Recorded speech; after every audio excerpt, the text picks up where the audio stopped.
I am your host Mars Mendello. Here is your today's news and updates. First, a repeat of yesterday's update on the outcome of the OEAS, All Biafra Conference, in Accra, Ghana. Igbo groups agitating for a sovereign state of Biafra may have begun a major move to actualizing their dream by streamlining efforts and re-strategizing. The Igbo groups, in the new effort, have formed a unified body called Biafra People's National Council, BPNC, which the leaders believe would expedite action in actualizing Biafra. The new body does not, however, include Chief Ralph Howazirug, Biafra Independent Movement, BIM, or faction of Masob and detained Namdi Kanu's Indigenous People of Biafra, IPOB.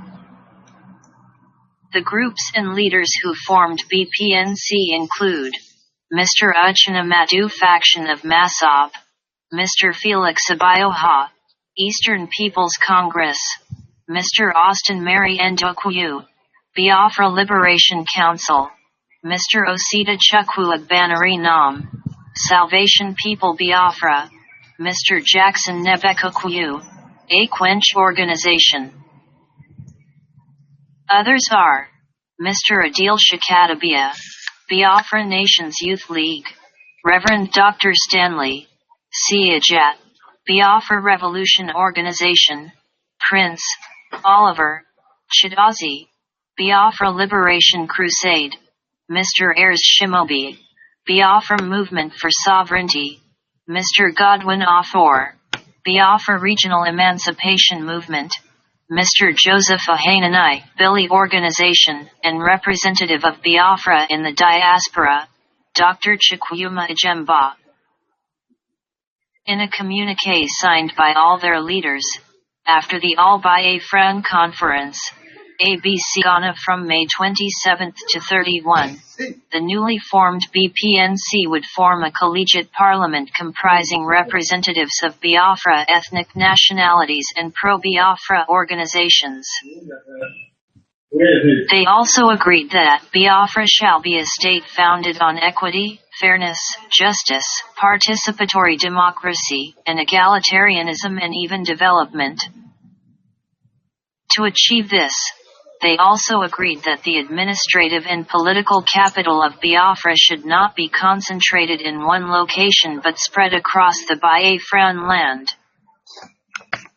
These capitals shall include but not limited to executive, legislative, judicial, cultural, economic, science and technology, agriculture, and defense, they disclosed, agreeing to draw up a legal framework for the new Biafra state.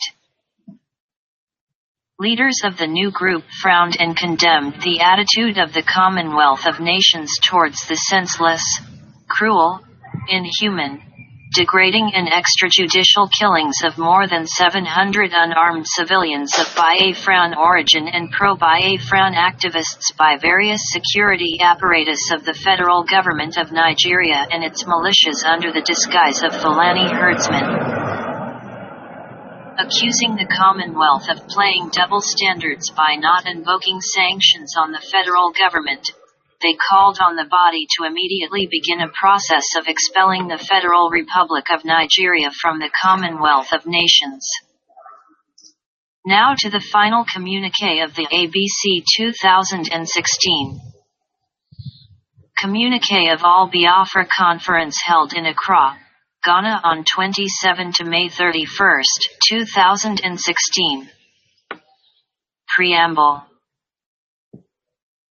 The meeting of all Biafran peoples and organizations under the auspices of All Biafra Conference, ABC, and organized by Organization of Emerging African States, OEAS, held in Accra, Ghana on 27 to May 31, 2016. Of the very excruciating and oppressive conditions of Biafrans in the state of Nigeria, and continuous entrenchment of laws and institutions to continue the further repression of the peoples of Biafra, by successive Nigerian governments, mindful of the compelling need to liberate the Biafran peoples from the shackles of oppression and repression, massacres, pogroms, marginalization, and economic strangulation, desirous of the necessity for speedy achievement of independent state of Biafra by creating an umbrella platform for the achievement of independence,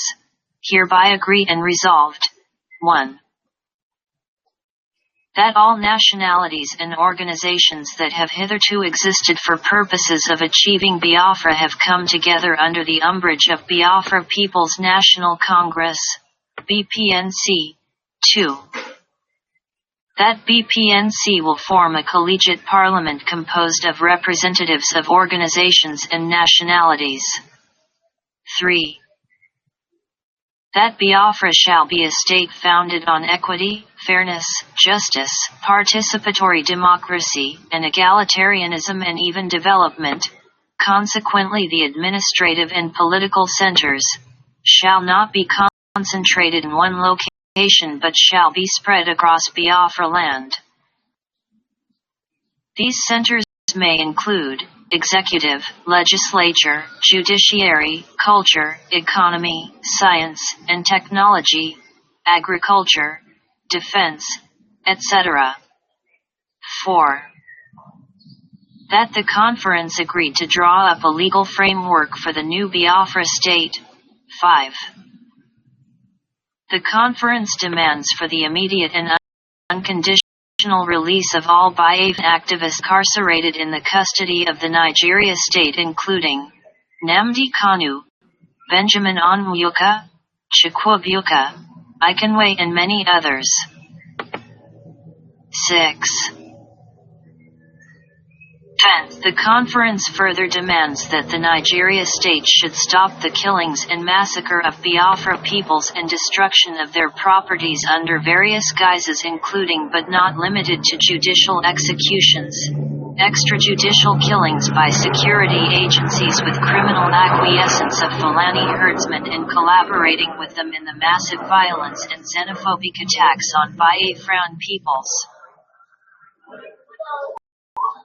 Examples of the atrocities abound. A. The recent burning and destruction of stores in a section of Ladipo Market, Lagos by sponsored Yoruba youths notoriously called area boys. B. The genocidal invasion and massacre at Nimbo, Dizowani, Enugu state and surrounding communities by the Fulani invaders while the Nigerian state watched and did nothing. C. The raping and killing of defenseless women and children at Ugwuleki, Agwu, Enugusman while the Nigerian security agencies in ironic response turned around to arrest about 76 hapless villagers. D. The recent unprovoked invasion of a prayer ground in Aba, Abia State by a combined team of Nigeria military and police, during which 32 praying Biafrans were massacred. 7. The conference draws the attention of the government of Federal Republic of Nigeria in its failure to adhere to the post-conflict reconciliation, reconstruction, and rehabilitation 3R of the veterans of 1967–70 Civil War. And in this regard the conference informs the international community of Nigeria's federal government continuous prosecution of the Civil War of 1967–70. Through its official policy neglect and abandonment of veterans of the Civil War of Biafran extraction at Oji River in Enugu State. 8. The conference demands that the Nigeria should live up to its international obligation to the veterans, which she had long neglected and denied the ability to live normal lives. 9. The conference frowns on the attitude of Commonwealth of Nations towards the senseless, cruel, inhumane, degrading and extrajudicial killings of more than 500 unarmed civilians of Biafran origin by both security apparatus of Federal Republic of Nigeria and pro-government militias under the disguise of Fulani herdsmen. 10. The conference take into consideration that the Commonwealth of Nations has suspended Nigeria on the grounds of its deplorable human rights records following the unjust hanging of the 9 Ogoni activists including Ken Saro-Wiwa and continuous detention of MKO Abiola. 11. The conference rejects the blatant double standard of Commonwealth of Nations and the attitudes of individual member states of the Commonwealth vis-à-vis the overt extrajudicial killing of pro-Biafra activists and citizens of Biafra community who are going about their daily activities. 12.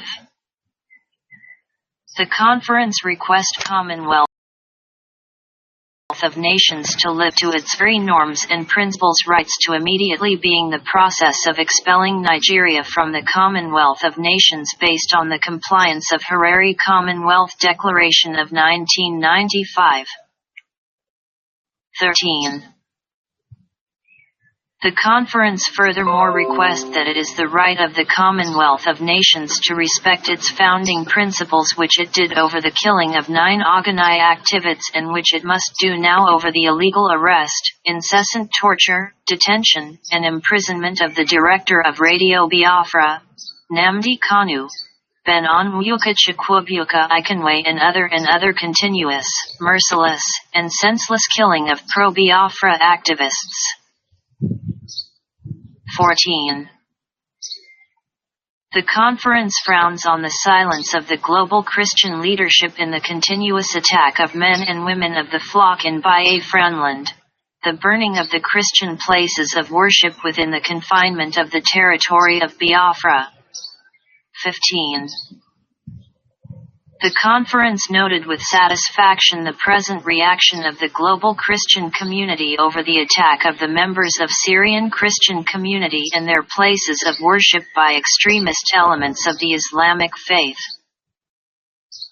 By this, the conference demands that the global Christian community should react in the same regard in the destruction of Christian places of worship in Biafra land and gruesome killings of members of the Christian faith in Biafra land. 16. The conference reiterates that it is the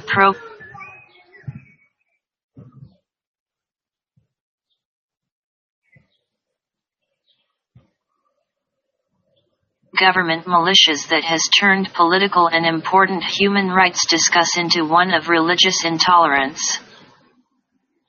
17. The Confab resolved and encouraged itself to continue the Biafra struggle selflessly united and without equivocation. 18. The conference thanked all individuals, organizations, and countries that support the Biafra struggle. Special thanks and gratitude goes to OEAS for organizing the conference on behalf of Biafra peoples. Agreed, approved, and signed this 30th day of May 2016 on behalf of the conference by representatives of organizations and groups present. And that is it about the outcome of the All Biafra Conference in Ghana. It is now to see how effective the Biafrans will be in implementing the proposals. We of the Moving News hope that the people of Biafra will see this as a step in the right direction and step up their efforts in making the best out of it. Making sure the said Unified Front, Biafra People's National Congress, BPNC, will be put into action as soon as possible. Buhari is corrupt, says Archbishop Chukwuma. On a question and answer section by a media outlet. June 5, 2016. By Chooks, Ease. The Anglican Archbishop of Enugu Ecclesiastical Province, Dr. Emmanuel Chukwuma is not happy with certain current affairs of the nation. For one, he rates President Muhammadu Buhari's performance in the last 1 year as grossly unimpressive. He also regretted the president's failure to address the crisis caused by Fulani herdsmen across the country, in his Democracy Day speech, insisting that government is paying lip service to the issue. Chukwuma alleged that the menace of the herdsmen is a grand plan orchestrated to Islamize Nigeria, warning, "We are ready to face them. Any evil herdsman that performs any nonsense anywhere in the southeast should be ready for war. We are not going to draw a reprisal, but we will defend ourselves and make sure that they do not exist in this area anymore to rape our women, destroy our farms and unleash criminality." He also spoke on other national issues including Biafra agitation. Now to questions and answers. President Buhari and his APC recently clocked 1 year in office, and while some Nigerians have given them kudos, others have described their outing as a year of broken promises. What is your view? APC came on with a deceitful color, blowing the mind of Nigerians day by day with bogus promises, which we are yet to see. One may not blame them so much anyway, but the fact is that both the government and the party have not behaved democratically in the last 1 year. We are supposed to be in full democratic setting, but unfortunately, we have found ourselves under military democracy. That is what APC has inflicted on Nigerians, and that is what I advise them to purge themselves of without delay. If you compare the style of former President Goodluck Jonathan with that of President Buhari, you would notice that Jonathan was a better Democrat as president. In fact, he was a Democrat to the core. But now, we don't have such democratic spirit in Buhari.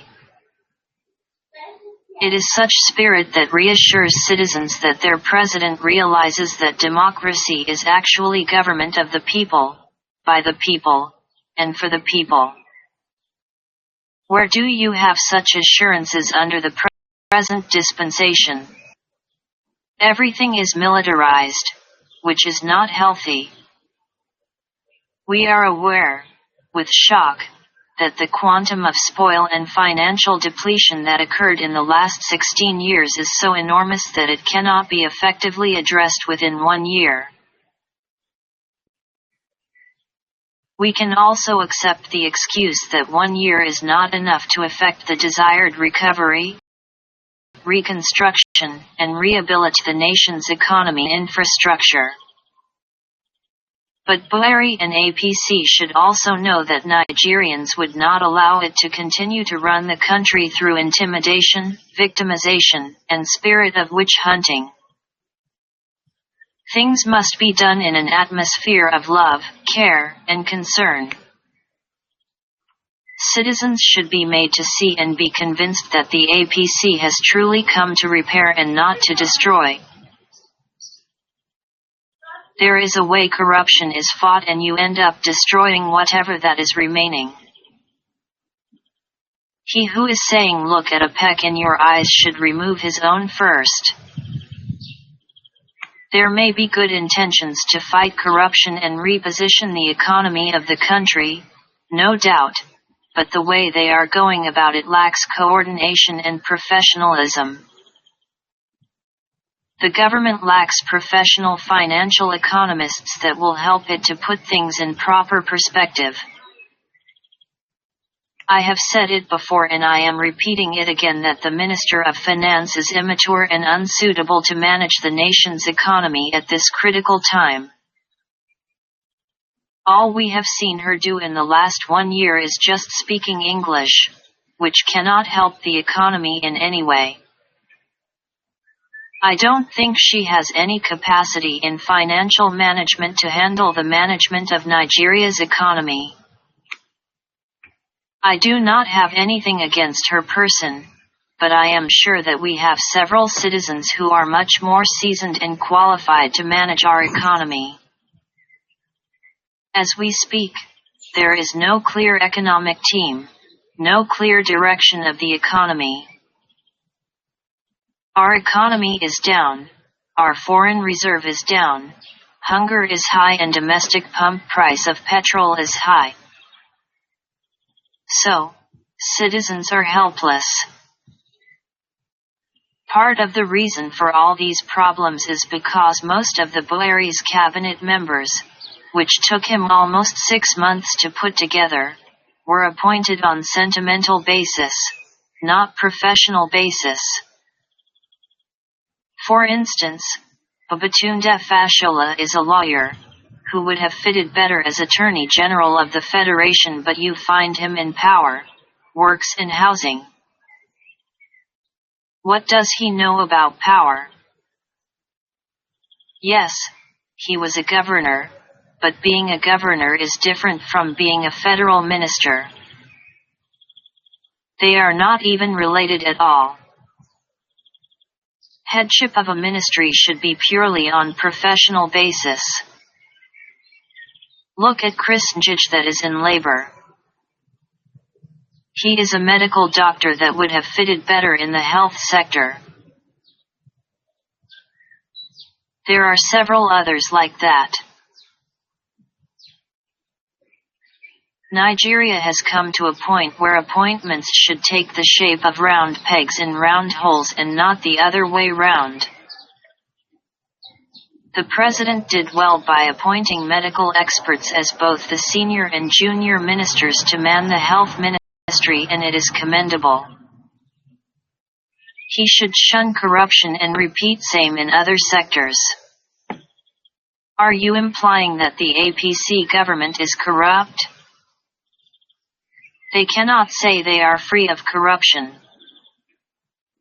All we heard in the last 1 year was fighting corruption, war again and all that. What has Mr. President, who is the leader of APC, done to the alleged or perceived corrupt people in the party? He is just busy pursuing perceived oppositions. Anybody who dares to speak against the government, they will clamp on him to make sure that person does not talk. Is that not tantamount to waging selective war? That is not democracy, and that has to be avoided. Nigerians are still looking forward to a better Nigeria where one will say he is coming to bring change, and it would not turn out to be a change to poverty, hunger, hardship, and inflation as we have witnessed in the last 1 year. But the current hardship seems to be a global phenomenon, isn't it? Is hike in pump price of petrol, without proper dialogue and pre-information, also a global thing?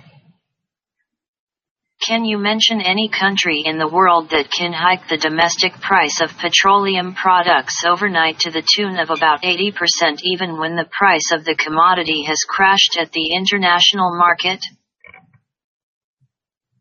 Everyone knows that everything in this country is tied to prices of petroleum products, especially petrol. After earning people's votes through mind-blowing campaign promises of reducing the pump price of petrol to N40 per liter, Nigerians suddenly woke up to behold an overnight all-time hike to N145 naira, which is N105 naira above their promised amount of N40 naira per liter. What do you call that? Can such happen in other countries? They should have first engaged in extensive mutual dialogue with the masses, through various stakeholders, technocrats, labor unions, and religious leaders. That would have ensured that whatever agreement reached would be communicated to the people in a way that will guard against undue shock. The labor movement was asking for increased minimum wage. You didn't care about that but went ahead to increase the pump price. You then began to muscle and intimidate their union. But the truth is that the current pump price is not commensurate with the income of the people as well as the current salary scale of workers, which is very wicked and suicidal. The implicated government is insensitive to the needs and views of the people. The president should be sensitive to the needs and views of Nigerians at all times. People are suffering and they need succor, not more suffering. That is why citizens seem to be losing confidence in the APC government, as we speak. And any program that will bring more hardship on citizens will end up totally crashing people's confidence in the present administration. The government has been talking about putting some palliative measures in place, but I do not agree that because you said palliative never effect then you are free to unilaterally for the palliatives they mentioned are not even enough. How would the so-called palliatives truly translate to the economic development and relief of the people in Nigeria? They might just be packaging the palliatives for themselves, which may end up as money for the boys. But beyond all that have been said, I see what we are experiencing in this country as part of God's punishment for Nigeria, because we have taken so many things for granted, just like the children. I don't know how to help you.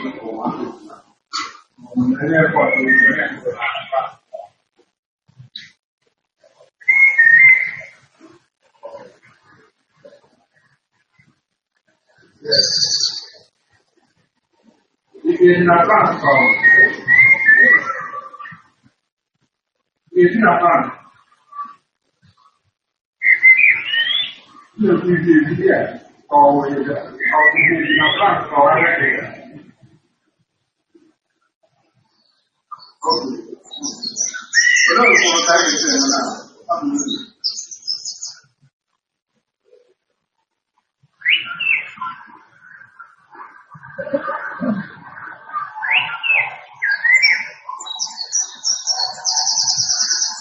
Yeah, my side, the guy, and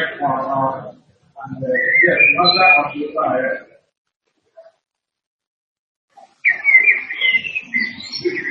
Yes.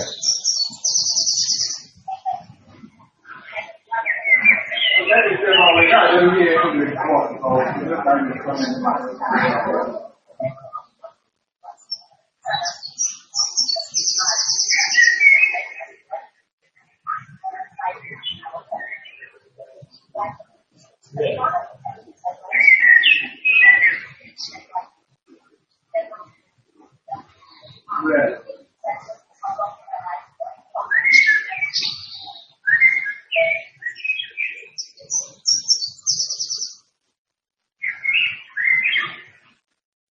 Yes.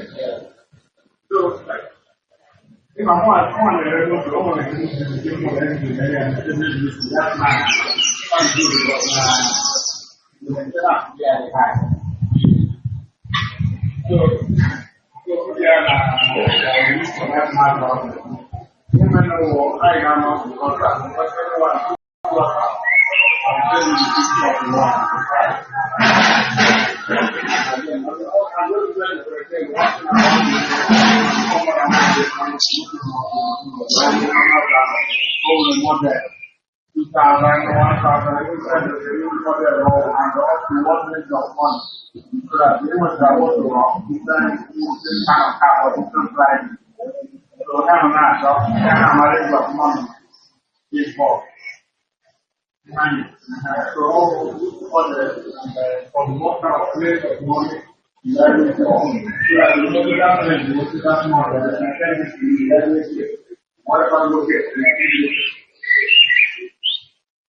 Yeah,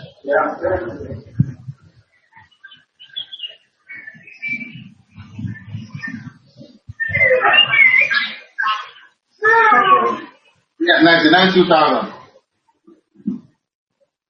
Hello?